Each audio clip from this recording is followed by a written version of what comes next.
A man chopped off his penis for the greater good after smoking cannabis. And the outdoor cat ban in Germany is causing an uproar.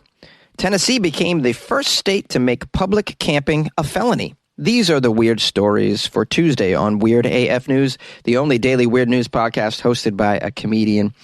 I have 3 weird news stories from around the world, and I have you, and I'm grateful. A man smoked marijuana and then chopped off his penis for the greater good. This story is out of India.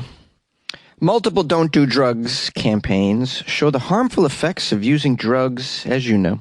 Do you remember the commercials back in the day? I learned it from watching you! Well, this bizarre incident came to light on May 19th in Assam, and it has to be the most fear-instilling of all drug commercials.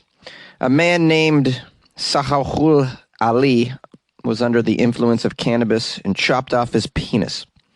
I find it hard to believe that the chopping off of the penis is related to the use of cannabis. I'm going to say the influence of cannabis does not lead to chopping off your member. And that's just my experience with it. You might wreck a donut or two, but not your wee-wee. Okay. Coming from Dakar village in Sonipur district, Ali is reported to be mentally disturbed. Oh, that's it. Mentally disturbed. That's more like it. It doesn't really have anything to do with the cannabis.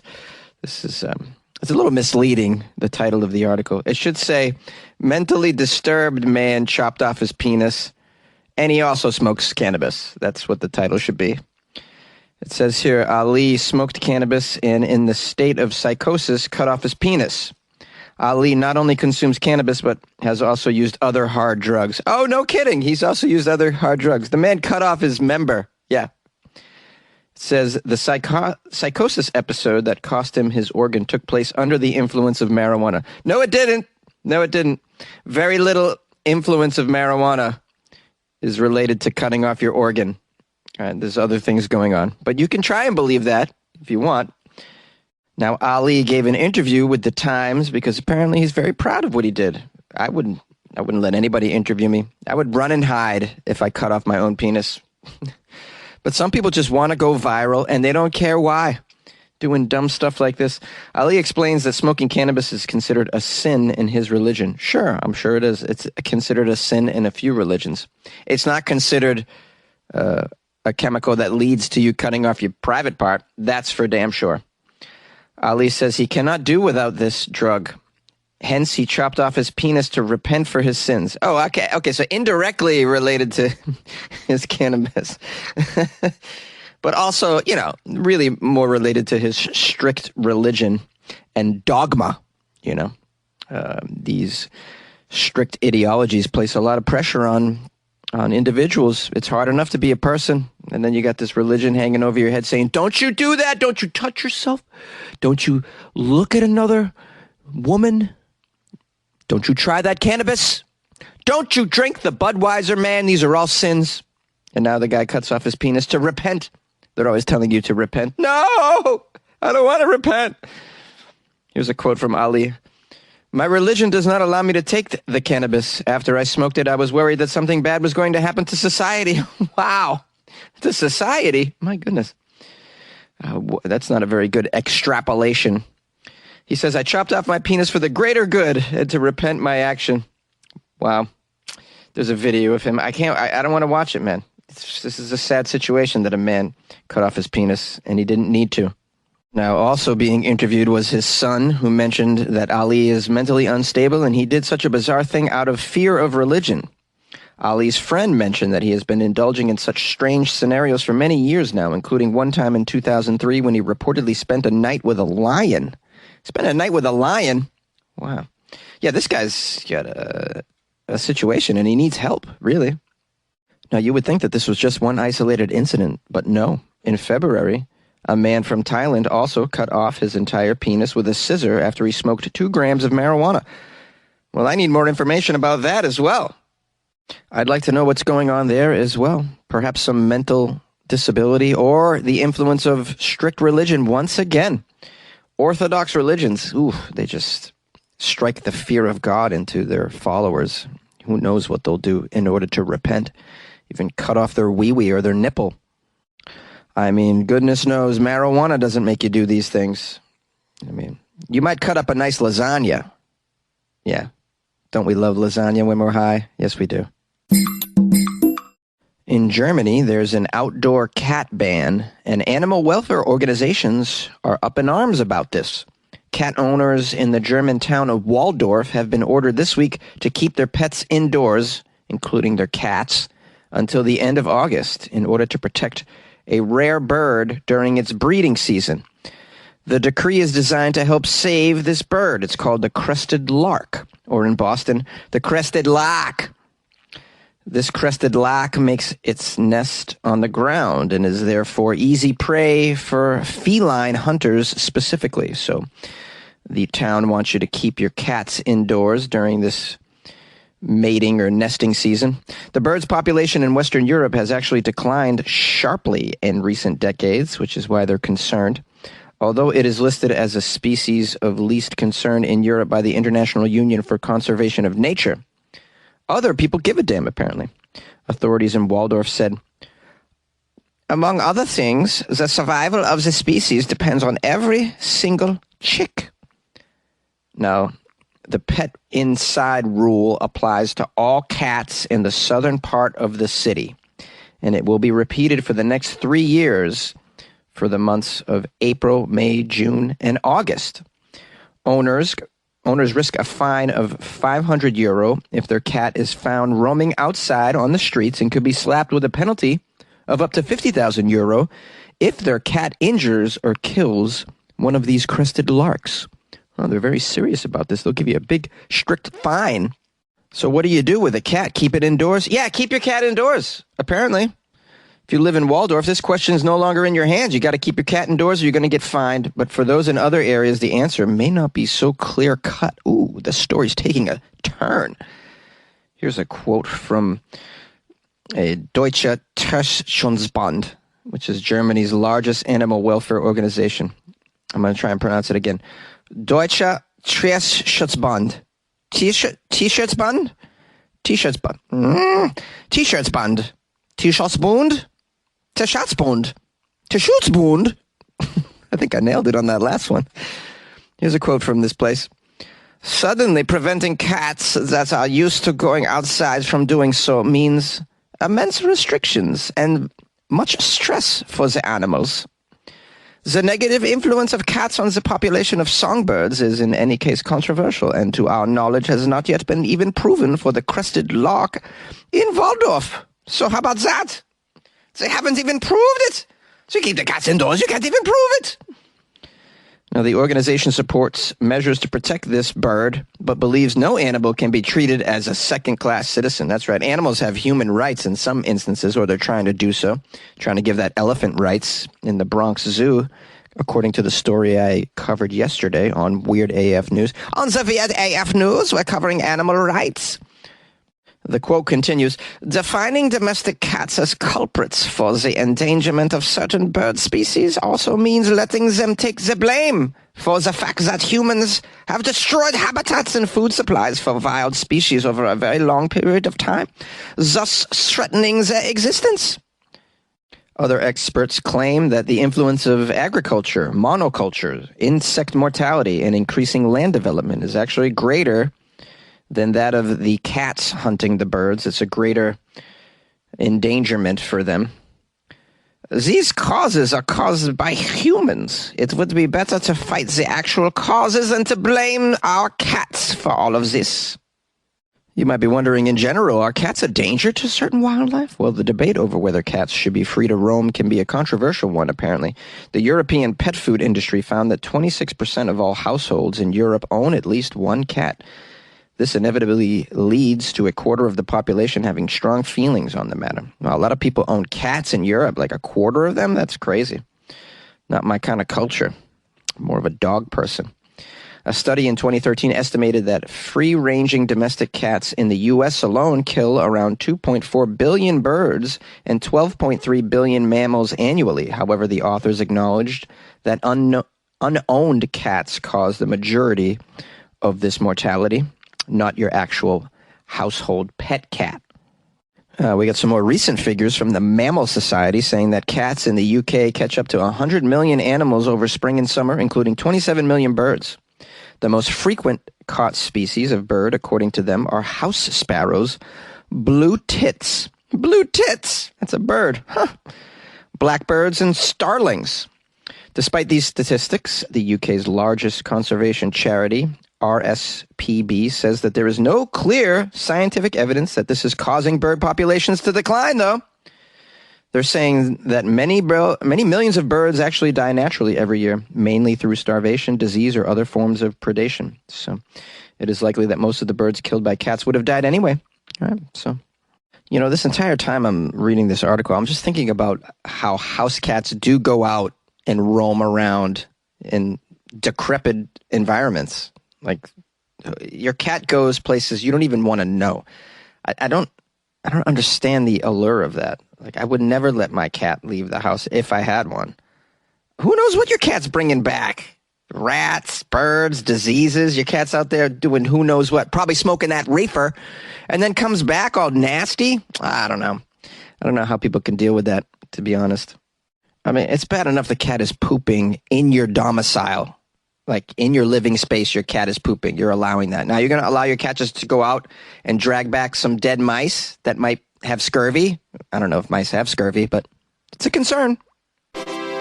Tennessee becomes the first state to make camping in public a felony.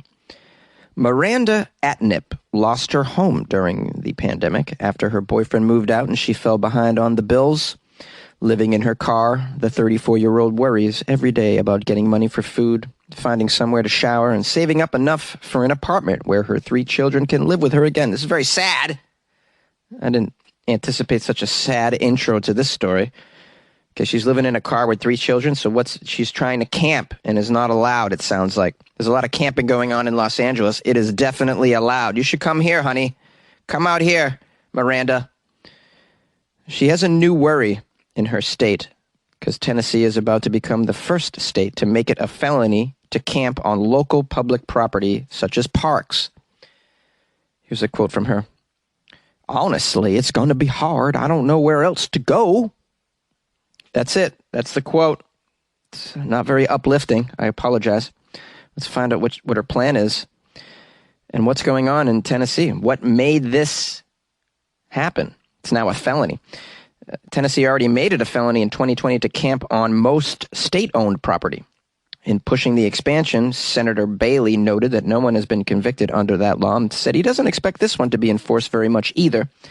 Neither does someone named Luke, a man who has worked with homeless people in the city of Cookeville and who supports Bailey's plan about the camping, in part because he hopes it will spur people who care about the homeless to work with him on a long-term solution.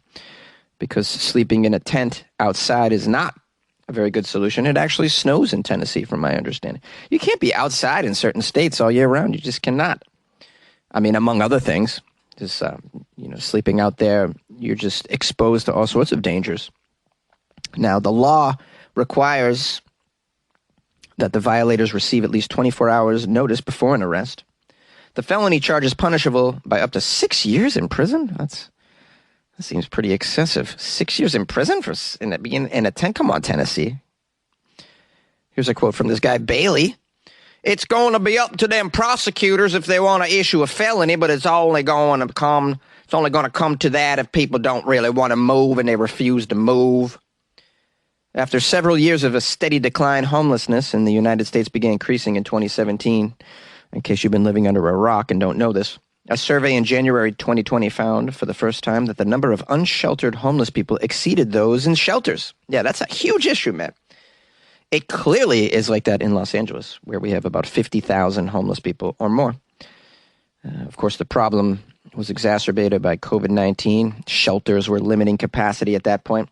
Public pressure to do something about the increasing number of highly visible homeless encampments has pushed even many traditionally liberal cities to clear out the encampments. Although camping has generally been regulated by local vagrancy laws, Texas passed a statewide ban last year. Municipalities that fail to enforce the ban risk losing state funding. Several other states have introduced similar bills, but Tennessee is the only one to make camping a felony. Now back to Miranda. She has concerns. She's afraid she's going to lose her car and have to move to a tent, though she isn't sure where she could even pitch it. Here's a quote from her. "It seems like once one thing goes wrong, it kind of snowballs. We were making money with DoorDash. Our bills were paid. We were saving. Then the car goes kaput. Everything goes bad." Well, yeah, that's the thing about homelessness is it can happen to almost anybody. You think you're immune to it. You're not. Shit can go south real quick, and things tend to spiral out of control. And this law does nothing to solve the homelessness, making camping a felony. It doesn't really address the underlying problem.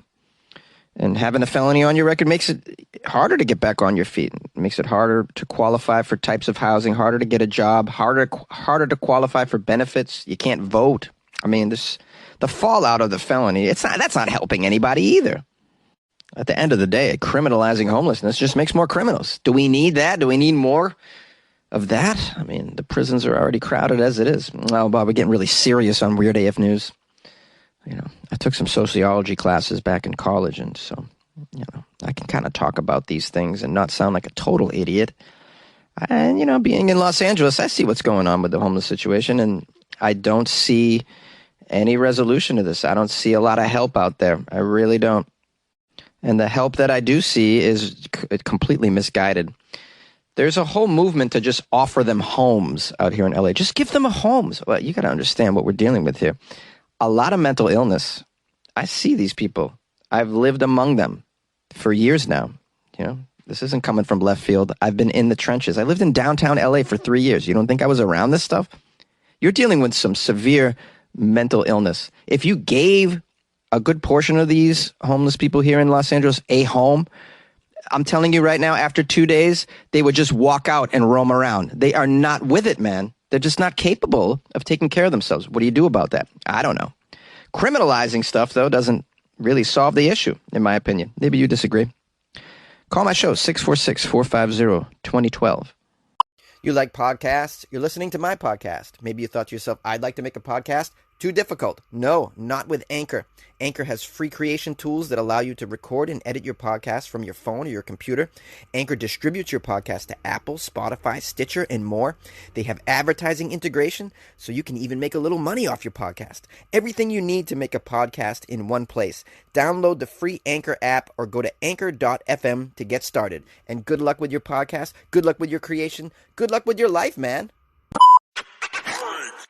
I want to do it like this, do it like that. Once I get it, ain't no turning back. You guys made it to the outro. Good for you. You got to hear my Keith Sweat impression. I just want to hang out with Keith Sweat. Just one day. It'd be pretty cool. Who is Keith Sweat, Jonesy? What are you talking about? Hey, let's give thanks and praise. Give thanks and praise to Chris Bindum. Chris Bindum bought me a coffee and wrote a nice little note. It just, it says, something nice. Now, I don't know what Chris is referring to. Something nice could be my podcast. It could be my personality. I don't know. It could be, maybe he's telling me to buy something nice with the money for a coffee. Yeah, I'm going to buy coffee with it, buddy. What do you think? And then I still got like coffee money left over from my birthday, which was a few weeks ago. And man, I've been buying nice coffees since then. I'm not just getting the cheap drip is what I'm saying. I've been splurging, getting cappuccinos, that kind of stuff. Flat white. Have you had one? Yeah, give it a try. Give it a flat white. That sounds like a racist coffee drink, doesn't it? Anyways, I've had some lattes as well. All right. I'm trying to live my good life, guys. And I want to thank everybody who's bought me coffees. That's just tremendous, man. It really makes me smile to know that people are buying me coffee. Man, I could just live on coffee the rest of my life. All right, enough of that. If you guys would like to support the show by buying me a coffee, just go to weirdafnews.com, click on the Buy Jonesy a Coffee banner, and you can do it that way. You can also join the Patreon. And by the way, I just put some tremendous videos in the Patreon this morning. Oh, yeah. Incredible stuff, man. Weird, hilarious stuff that I've come across. So the Patreon's pretty active. And I posted that Q&A video over the weekend. Yeah, I did the AMA, Ask Jonesy Anything video, basically. And I'm not going to, but I mean, all right, I'll tell you what's going on. I did it with my shirt off because I'm thinking maybe that's a good way to get people to join the Patreon. You guys want to see me talk for 40 minutes with my shirt off? Join the Patreon, where I just posted a video of me answering your questions with no shirt. Yeah, some people are into that stuff. And, you got to put your best foot forward, I find, in life. And my best foot happens to be my hairless chest. Yeah, it's pretty good. It's pretty nice. So that's what we're doing over here, guys. No shame in this game. Come on, join the Patreon. Support the show. Patreon.com/WeirdAFNews. You too can watch a shirtless video of Jonesy answering strange questions from the people in the Patreon. It's like a nice little weird club that we have going in there. I like it. Everybody in there is quality individual. You can also join the Patreon by going to WeirdAFNews.com or download the Patreon app and do a search for Weird AF News. Oh, yeah, that's right. That's what's up. Okay, see you tomorrow. Yay!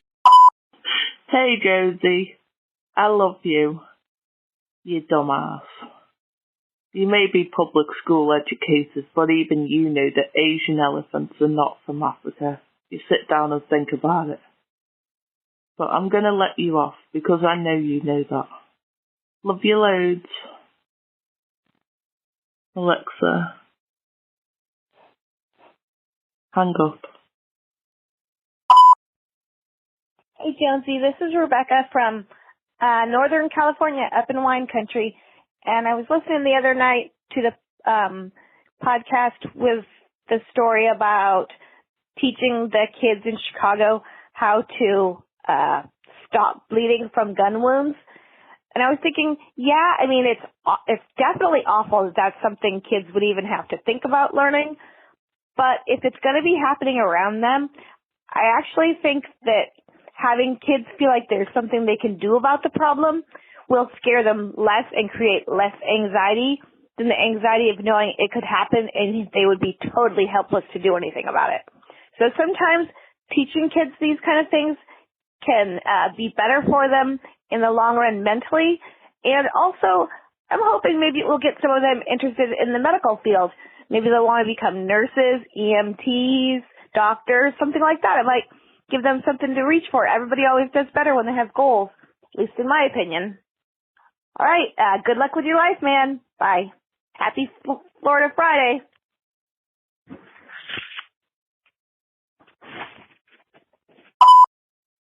Hey, Jonesy, it's Michael and Iowa City calling about a story you did yesterday about people in Canton, Ohio, holding summer programs for children about how to treat bullet wounds. And yeah, that's a sad commentary on the way things are in life. And you commented that you're glad you had a vasectomy because you don't know how you would approach these subjects if you had children. And you sell yourself short on these things because you believe much as I do and on most topics, and I think you would be a great parent. You were raised very practically, I believe, and I think you could handle these things very well. And it's just the way of the world today that we have to face these important topics, and it's very simple. You hope for the best as a parent, but you plan for the worst. And so we have to talk about things with our children that are difficult topics, like preparing them for the sex talk and the consequences of those kinds of things. We have to talk to our children about sexual predators, both on their walks to and from school and on the internet. We have to talk to them about things such as bomb threats at schools and shootings at malls and other places. And we have to talk about, these kinds of things about the consequences of being shot. I'm not a brown or black parent, but those parents have to speak to their children about how to present themselves if they're encountered with police officers who stop them or see them on the street, and how they have to present themselves to police officers so that they don't end up in terrible situations. White parents don't have to have those conversations with their children. So, as I said, we hope for the best and plan for the worst. And until Miss America solves world hunger and brings about world peace, It's going to take white people talking to brown people and black people and Asian people and others, cultural groups, to bring about these conversations, to really discuss things and try to work towards solutions, because that kind of discussion is not happening now organically. So we have to seek out these difficult conversations and have those conversations to try to bring about solutions. Our government isn't doing it, and they're not making the laws to get the guns off the streets and other things. So we have to do it ourselves.